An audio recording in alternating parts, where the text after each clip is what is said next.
Hello friend, welcome to YouTube channel. आज हम बात करेंगे निफ्टी के बारे में या ओवरऑल मार्केट के बारे में। रिसेंटली ही ईरान ने इजराइल पर अटैक किया, जिसकी वजह से बाकी सारी कंट्रीज भी आमने सामने अपना स्टेटमेंट दे रही है।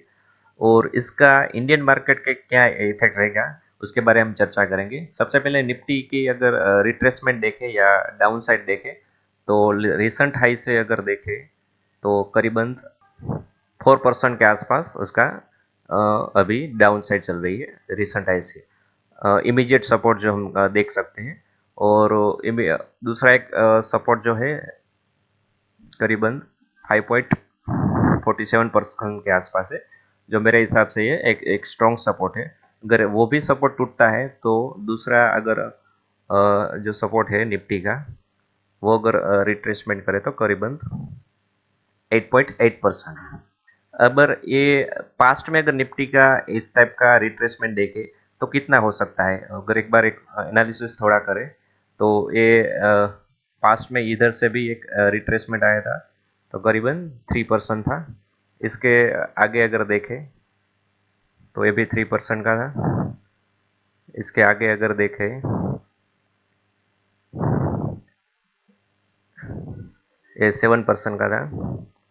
एक और यहाँ से देखें, ये भी 10% का था।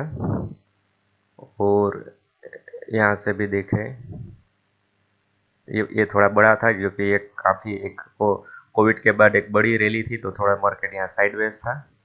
और भी थोड़ा पीछे जाए, अगर ये रिट्रेसमेंट अगर देखें तो करीबन 10% है। उसके आगे का रिट्रेसमेंट देखें तो करीबन 14% है। तो जब भी किसी मार्केट एक अपसाइड ट्रेंड में होता है, बीच बीच में साल में एक या दो बार ऐसे 5 to 10% का एक रिट्रेसमेंट आता है, जो कि एक कभी भी ग्लोबल सिनारियो होता है या लोकल कुछ इवेंट होती है, तो इसकी वजह से मार्केट हमेशा एक रिट्रेसमेंट दिखाता है। अगर बैंक निफ्टी की बात करें तो बैंक निफ्टी में एक रिट्रेसमेंट दिख रहा है। बैंक अगर बैंक निफ्टी के गिरावट देखें तो टॉप से अभी करीबन 5.41% डाउन है, जो कि एक सपोर्ट लेवल जो अभी था, ये रिसेंट सपोर्ट लेवल 51,737 का, वो अभी ब्रेक किया है। तो इमीडिएट दूसरा सपोर्ट जो है, वहां तक वो निफ्टी नीचे आ सकती है। अगर उसका टॉप से अगर डाउन साइड देखें तो करीबन 8% का रिट्रेसमेंट हमको मिल सकता है। लेकिन इससे आगे नीचे जाने की संभावना बहुत कम है, क्योंकि निफ्टी का अगर पी देखें,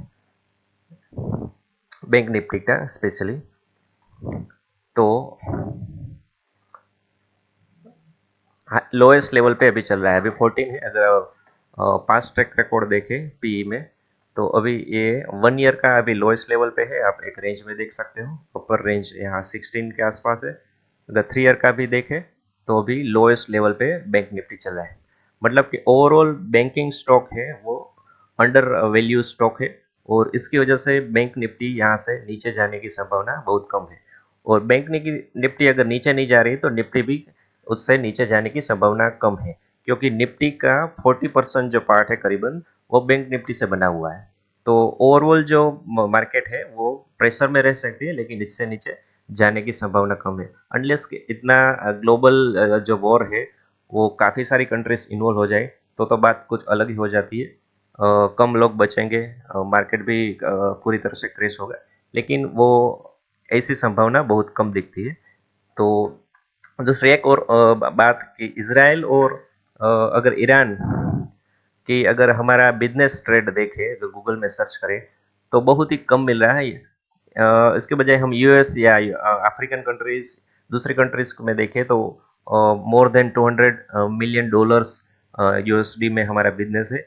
या बल्कि यहाँ ईरान और इराक के बीच में हमारा करीबन $1 या $2 बिलियन यूएसडी में हमारा बिजनेस है। तो बिजनेस के पॉइंट ऑफ व्यू से इंडिया में कुछ इम्पैक्ट नहीं दिख रहा है, लेकिन एक मार्केट सेंटिमेंट बना हुआ है वॉर की वजह से, तो यहाँ थोड़ी निफ्टी गिरावट देख सकती है। तो मेरे हिसाब से यहाँ से ये दो सपोर्ट से या हो सके ये दूसरा सपोर्ट लेके निफ्टी यहाँ से ऊपर भी चली जाए। तो इस केस में हमें क्या करना है, जब भी ऐसा कोई सिचुएशन आए तो हमें वेट करना है, किसी भी स्टॉक में अपनी पोजीशन नहीं बनानी है। लेकिन जब भी किसी स्टॉक का हमने एनालिसिस किया हुआ है और हमारे एक बाइंग प्राइस से ऊपर चला गया है और फिर से वो बाइंग प्राइस पे आ रहा है, तो उसमें हम पोजीशन बना सकते हैं। जैसे कि हमने कैंपस, जस्ट मैं आपको एग्जांपल दे रहा हूँ, मैं बाई और बाई का एक रिकमेंडेशन नहीं है। अगर उसकी चार्ट पैटर्न देखें तो अभी ये जब भी ये लिस्टिंग हुआ था तब से एक लो बनाया था, फिर से एक इमीजिएटली अप मूव था और फिर से डाउन ट्रेंड में चला गया। एक राउंडिंग पैटर्न और beautiful cup with handle pattern अभी बना हुआ है, अगर आप देख सकते हो।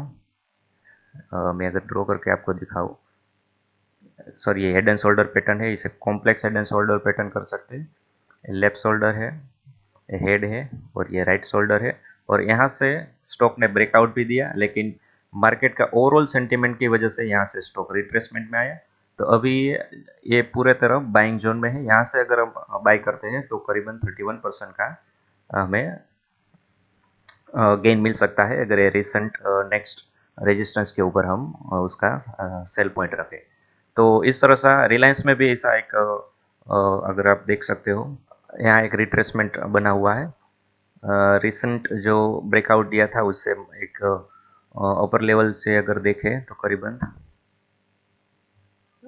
12% का यहाँ 12-13% का रिट्रेसमेंट हुआ। और इस केस में भी अगर हम रिसेंट हाई तक भी अगर सेल आउट करें तो 15% का हमें गेन मिल जाता है। लेकिन अभी मार्केट के चलते हुए 1 वीक की बात करें तो अभी थोड़ा अप डाउन रह सकता है। लेकिन अपना बैक स्टडी करके रखिए, जब भी मार्केट स्टेबल है तो अपना पोजीशन बना सकते हैं। यहाँ मैं जो भी शेयर डिस्कस किया है ये बाय और सेल रिकमेंडेशन नहीं है, सिर्फ एक स्टडी पर्पस के लिए है, एजुकेशन पर्पस के लिए है। मैं फिर मिलूंगा अगले वीडियो में, तब तक जय भारत जय हिंद।